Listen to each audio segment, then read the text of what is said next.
BMS academy में आपका स्वागत है। हमें उसको बूट करना पड़ता है।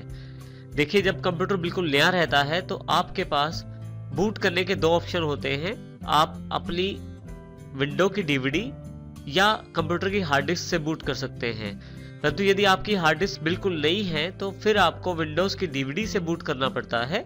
कंप्यूटर को स्टार्ट करने के लिए विंडोज़ की डीवीडी का प्रयोग करना पड़ता है, परंतु इसके लिए कंप्यूटर की बाय सेटिंग्स में ये बताना ज़रूरी रहता है कि आप कंप्यूटर को किससे बूट करवाना चाहते हैं। आप अपने कंप्यूटर को डीवीडी से बूट करवाना चाहते हैं या अपने कंप्यूटर को हार्ड डिस्क से बूट करवाना चाहते हैं, क्योंकि हमारा जो कंप्यूटर है वो बिल्कुल नया है और अभी उसकी हार्ड डिस्क में विंडो नहीं है, तो इसलिए हम कंप्यूटर को सबसे पहले बूट करवाएंगे अपनी विंडोज़ की डीवीडी से। विंडोज़ की डीवीडीज को परचेज करने के लिए आप ऑनलाइन वेबसाइट्स का प्रयोग कर सकते हैं। इंडिया में जैसे naptol.com, होम शॉप 18, eBay ऐसी बहुत सारी वेबसाइट्स हैं जो आपको विंडोज़ की डीवीडी प्रदान करती हैं और कैश ऑन डिलीवरी, जिसमें घर पे आपके पास विंडोज़ की डीवीडी आ जाती है, आपको पेमेंट आने के बाद देनी होती है। परंतु यदि आपके पास क्रेडिट कार्ड है तो आप ऑनलाइन भी विंडोज़ की परचेज कर सकते हैं। इसके लिए आप माइक्रोसॉफ्ट की वेबसाइट से भी कॉन्टेक्ट कर सकते हैं। यहाँ ये भी बताना जरूरी है कि जो आपका बूट वर्ड है उसका अर्थ कंप्यूटर को स्टार्ट करने से होता है, तो हमें सबसे पहले बूट सेटिंग्स सेट करनी पड़ती हैं। आपका जब कंप्यूटर बनता है नया तो उसके साथ बोर्ड में एक मैनुअल रहता है। जब आप अपना कंप्यूटर ऑन करते हैं तो बूट सेटिंग्स के लिए कुछ शॉर्टकट कीज आपके पास अवेलेबल रहती हैं स्टार्टिंग स्क्रीन पे। जैसे देखें, उदाहरण के लिए हमारे पास इंटेल मदरबोर्ड की स्टार्टिंग स्क्रीन है। देखिए यहाँ पे नीचे की तरफ बाय सेटिंग्स के लिए F2, बूट मेन्यू के लिए F10 और बूट PXE के लिए F12 का प्रयोग किया जा सकता है। हम यहाँ पे दोनों ऊपर वाले दोनों ऑप्शन का प्रयोग करेंगे। बाय सेटिंग्स का अर्थ है कि हम कंप्यूटर के CMOS सेटअप में जाकर बूट डिवाइसेस को सेट कर सकते हैं, अर्थात हम किससे कंप्यूटर को स्टार्ट करना चाहते हैं ये हम बाय सेटिंग्स पे जाके सेव कर सकते हैं। इसके अतिरिक्त शॉर्टकट मेथड जो है वो बूट मेन्यू भी अवेलेबल है, जिसमें जैसे ही आप F10 प्रेस करेंगे इस बोर्ड के अनुसार आपके पास वो सभी डिवाइसेस जिनसे आपका कंप्यूटर बूट हो सकता है और जो आपके कंप्यूटर में इस वक्त लगी हुई हैं उनकी लिस्ट आपके पास अवेलेबल हो जाएगी।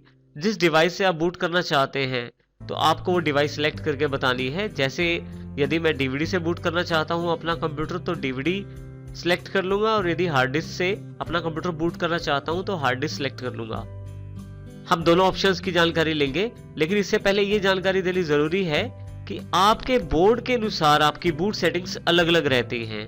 किसी बोर्ड में एस्केप की हो सकती है तो किसी बोर्ड में F1 या F2 का प्रयोग किया जा सकता है। इसी तरह से कुछ बोर्ड F9, F10 या F11 कीज का प्रयोग करते हैं। तो आप अपने बोर्ड के अनुसार उन बूट वैल्यूज की का प्रयोग कर सकते हैं और बाय सेटिंग्स कीज का प्रयोग कर सकते हैं। इसके लिए आपके पास जो मदरबोर्ड मिलता है उसमें एक मैनुअल रहता है जिसमें ये सारी जानकारी अवेलेबल रहती है। इसके अलावा कुछ बोर्ड में, जैसे यहाँ इंटेल की बोर्ड की स्क्रीन पे अवेलेबल है सारी जानकारी, कुछ बोर्ड के स्टार्टिंग स्क्रीन पे भी ये सारी जानकारी अवेलेबल रहती है। तो यहाँ पे सबसे सरल तरीका रहता है बूट मेन्यू पे जाकर अपनी बूट डिवाइस को सेट कर लेना जिससे आप कंप्यूटर को बूट करना चाहते हैं। तो यहाँ मैं बूट मेन्यू के लिए F10 की प्रेस करता हूँ।